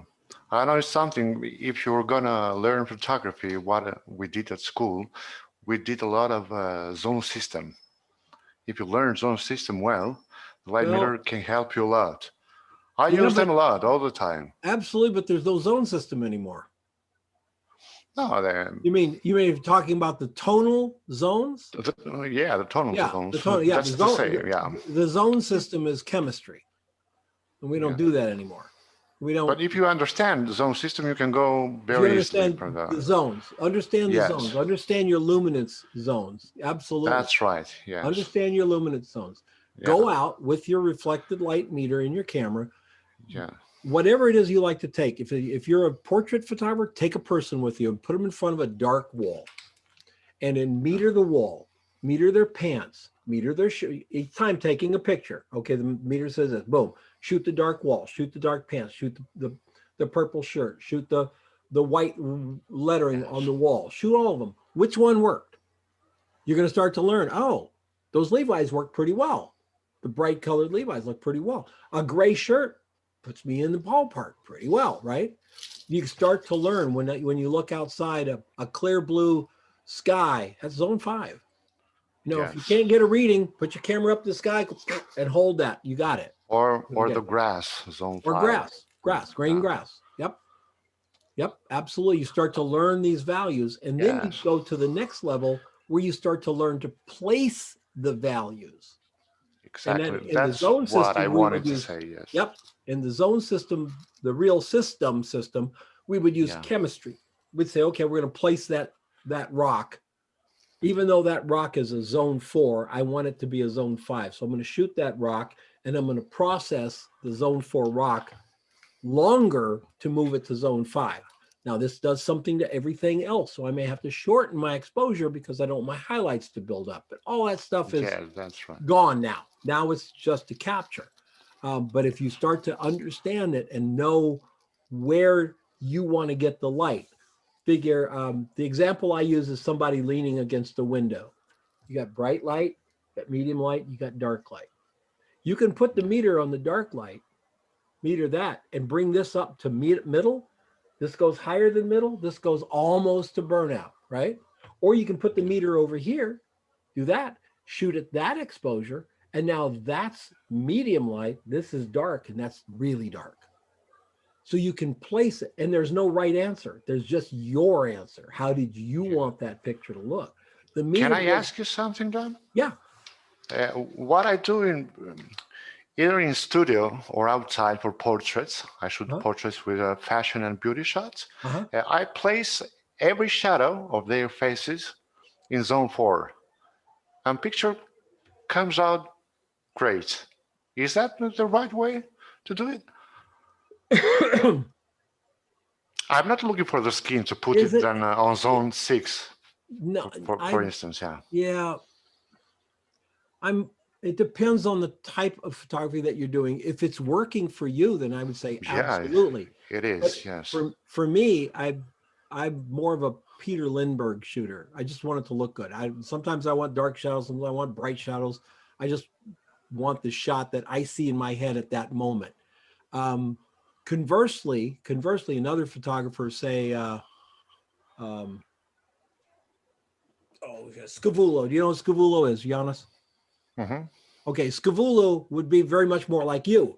He knew exactly where he was going to place every value. Okay. Yes.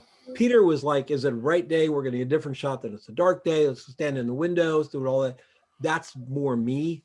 I'm not that exact with things because I want it to be more. It depends more on style of absolutely. Absolutely. Yeah. Absolutely. You know what? Here's somebody that makes, he knows every little bit about how that shot's going to work out and controls everything. Is Albert Watson. Yes. There's no the difference right or wrong.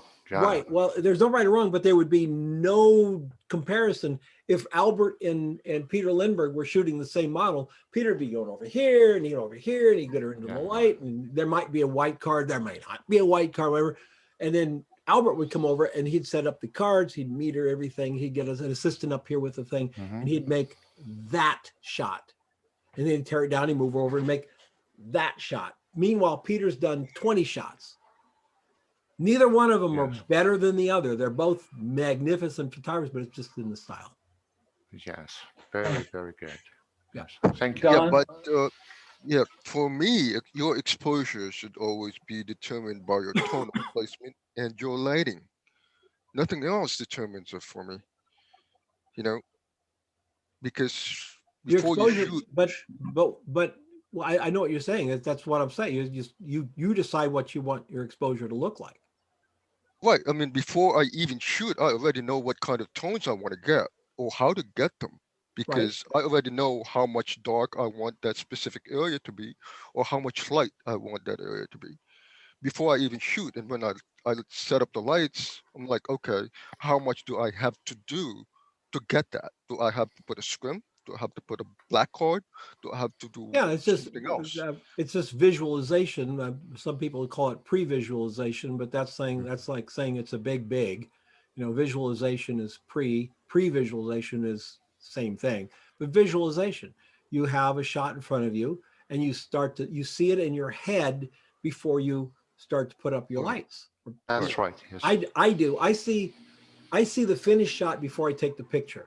I've already made, by the time I'm snapping the picture, I've already decided in my brain, it's going to be black and white. It's going to be this size. I'm going to do this to it. I'm going to whatever.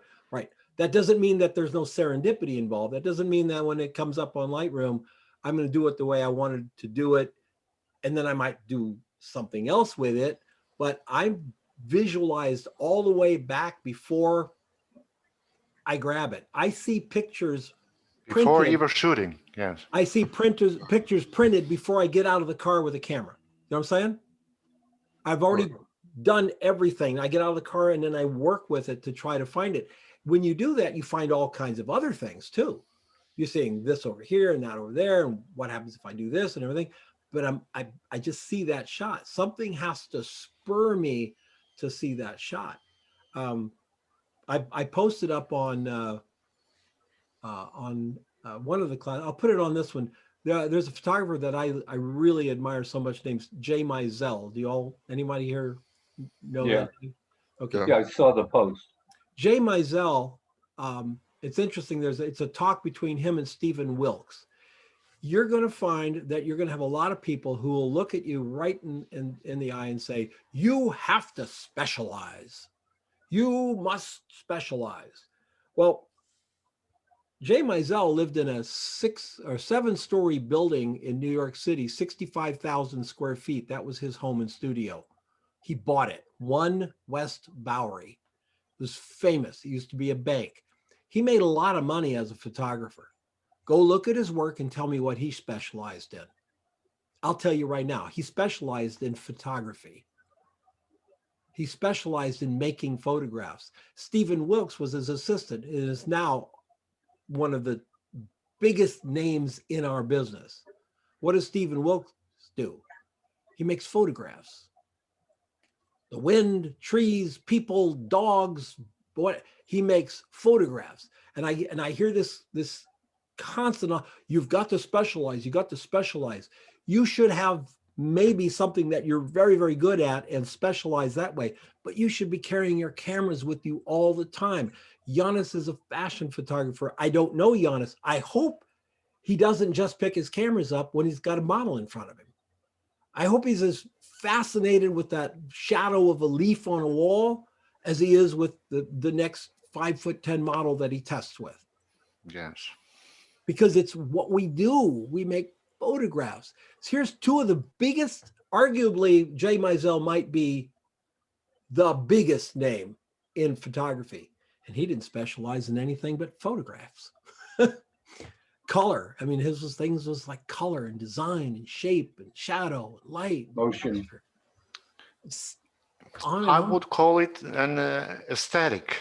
You have to, from your nature, like aesthetics. I don't know how to tell that. When I was in New York, I saw Mizell twice at the Labs. I saw him twice. Both times he's carrying a Leica. Right?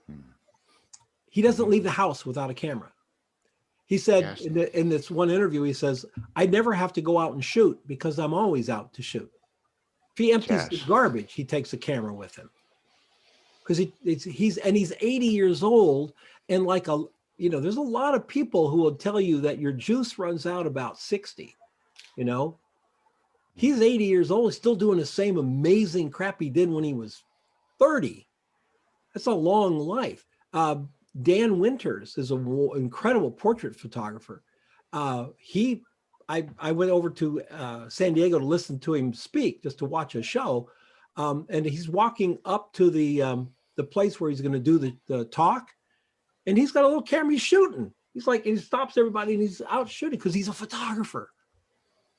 And I forgot that for 20 years of my life. I totally forgot that. The only time I picked up a camera is when I was working. I was working all the time. I was working 6 days a week. But I realized it one day when I looked back and I thought, my kids are going to, I'll pass away and my grandkids will say, well, what did Papa do? And what's my daughter going to do? Pull out boxes of pictures of towels I shot for JCPenney, or, all the parts to make a garage door opener work. The garage door opener company paid me thousands of dollars over a period of 5 years, so probably $100,000 in 5 years to shoot. But I got nothing left. Now I'm just shooting for me. I just go out for me. I feel like I got a lot to catch up from. I also realized how the past can haunt you. We were talking about why people cut the heads off of portraits. Fashion people cut the heads off, and people are like, why do they do that? And I'm like, well, it's because when you leave space above, you let the eyes will go here and they'll go above to see what's behind you. When you crop down here, the eyes will never leave the eyes. And the cover of Vogue's entire purpose was to catch your eye on the stand. Not so much anymore. Now they're using like 3/4 shots, full length shots, etc. But I said, but those are the covers. So I pulled up the 1970. It was like 1970 covers, and I'm like, oh shit, God, still shooting 1970 shit. But that's that's the way it is. We all live that. So yeah, go out and make photographs, anything and everything. Yeah.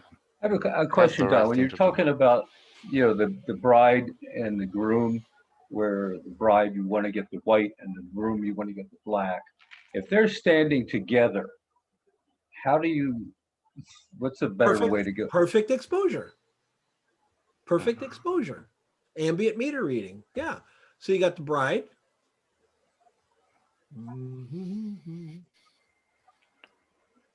The meter doesn't care what you wear. The ambient just sees meter, the light, yes. Exactly. The ambient meter does not care what your your subject is reflecting. It doesn't care. So you have Don. Here's Don, the bride, here's the groom, right? So the correct exposure here, right in the middle, is 5.6. That'll give you a pure white, and that'll give you your black tux over here. Not pure white, but white with texture, because she's 11 and he's 2.8, right? If you put the meter, your reflected light or meeting on him, it's going to say 2.8. If you put it on her, it's going to say F11. It's right in the middle.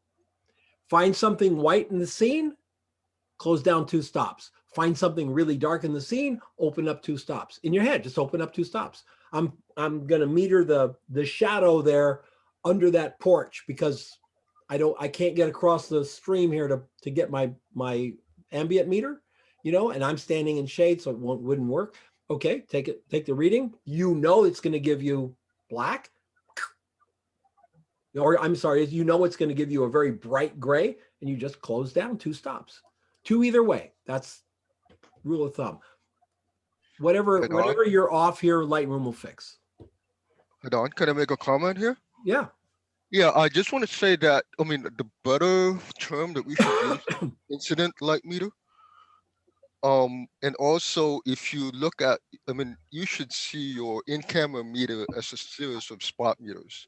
That's really what it is. Segmented metering, matrix metering. That's nothing but little spot meters.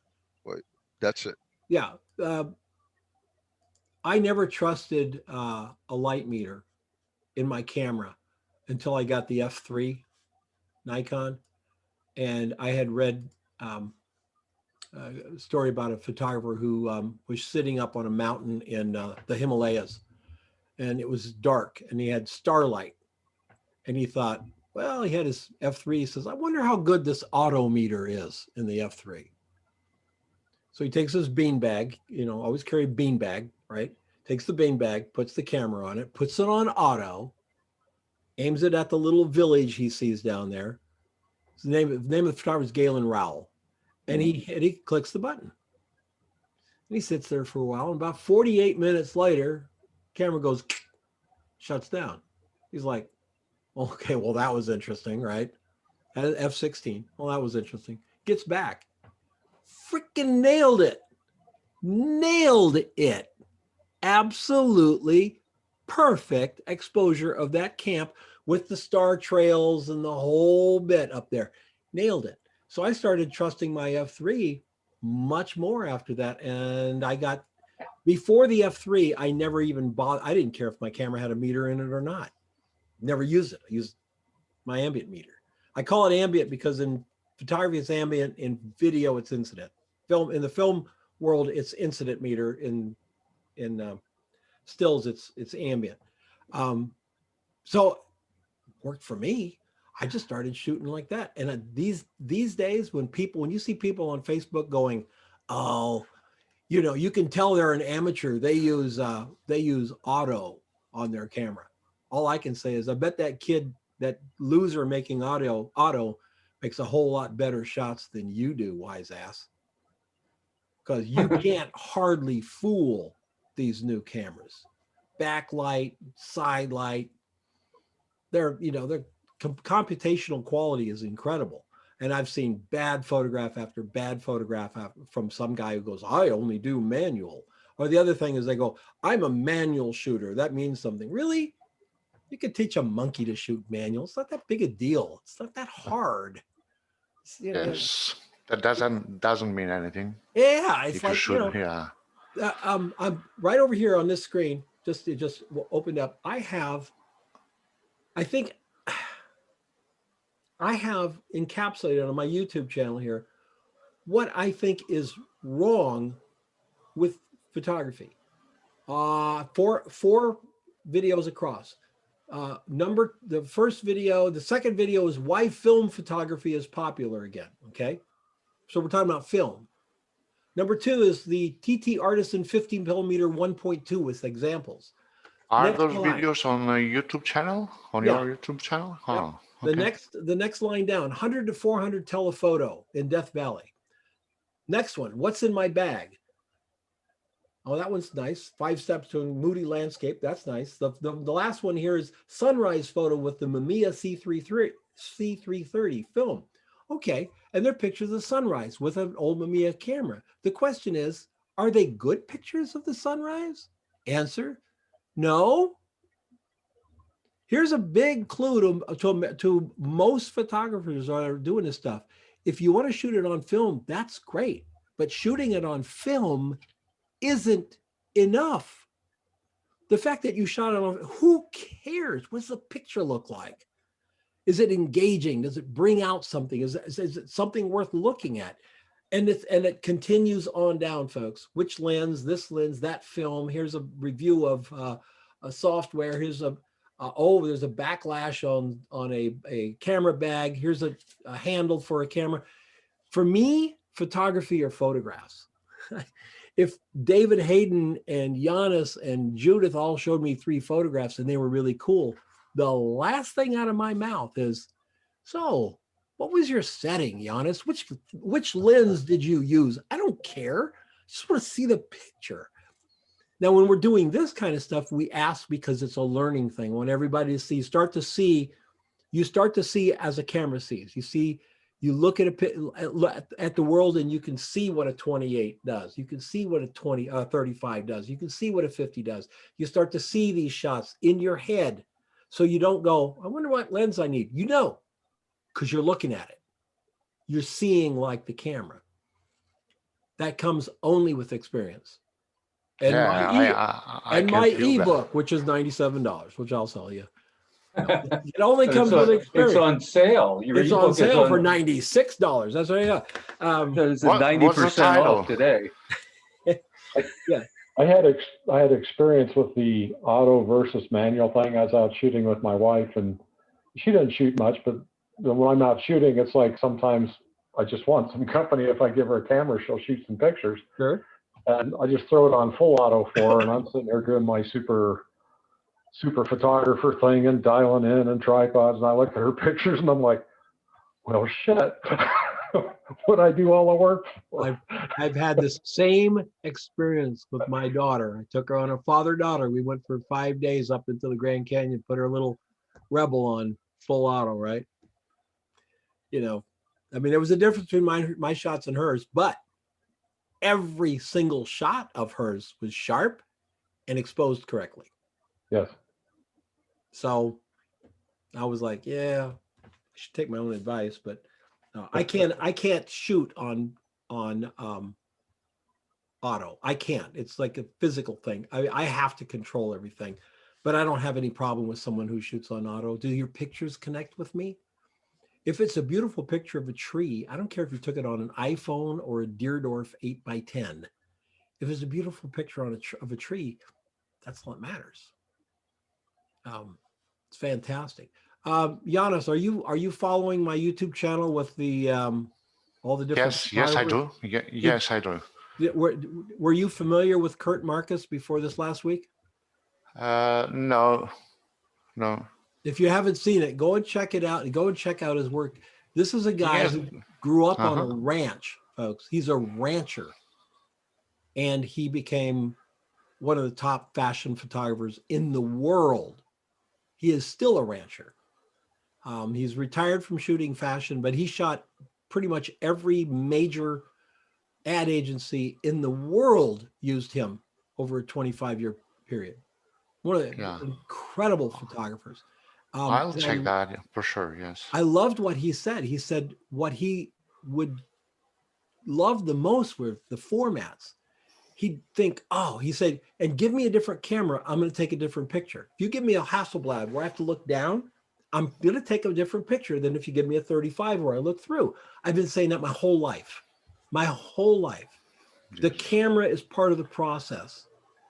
It would be great if they had 35 millimeters where I could take something and put it so I could look down in the camera. You'll take a different picture. Yes. So anyway, that's. Oh, that was very, very good conversation. Thank you, Don. Very bet. informative. Yeah. You bet. Very good. Have you guys heard of this thing called Clubhouse? Yeah, I'm on there. Yes. Yeah, okay.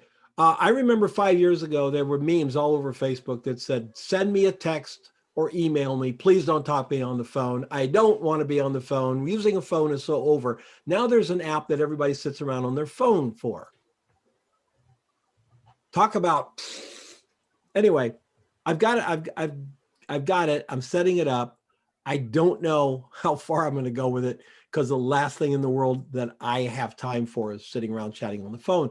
On the other hand, this conversation could easily be done on the phone. And I love this conversation. So I am going to set up a Clubhouse. I'll let you guys all know next week. And if you want to be involved, it'll be That would be great. It'll be talking about photography without having photographs in front of us, except that I will provide links to what I'm talking about. And then if you want to pull it up on the web browser or on your phone. What time would that be done? They're going to be random times at this point, Giannis, but probably this time of day, mid-morning type thing. Because we are 11 hours ahead, and I love to take place on your videos you talk about, but here is 4 o'clock in the morning, and I can't stay there. Yeah, because we do it. I also like Project 52. Giannis, what we do one early Wednesday morning and one late Wednesday evening. So Wednesday evening people, that's my folks from Portugal and Spain and France. And then we do another one on Saturday morning at this time. We do another one on Saturday morning at 6 a.m., which puts you, I think, at 11, right? 11 at night. Oh, yes, yes. So it's- In it's- Europe, yes. Yeah, it's still doable for you, but it's not Oh, that 4 thank in you. the morning. Thank you very we much, do- Dan. and I'll be doing that as well, morning and evening and the whole bit. I would love to participate in on your great. videos. I always did, but the time is a problem. 4 o'clock Yeah. in the morning is like struggle. Thank you, Dan. Thank you so much. I remember 4 o'clock in the morning from when I was younger. To me now, it's just a myth. Just a myth. Well, to be honest, if you weren't participating, what else would you be doing it for in the morning? I don't understand. It really is. Skiing, maybe. All right. Okay, Everybody, nice question. everybody have a great rest of your weekend and go out and make Yes. photographs. Take care. Perfect. Thank you, Don. Tom. Thank you, Don. Thank you. Bye-bye. Bye, Thank everyone. you. Bye, Bye, everyone. Don. Bye. Take care, everyone.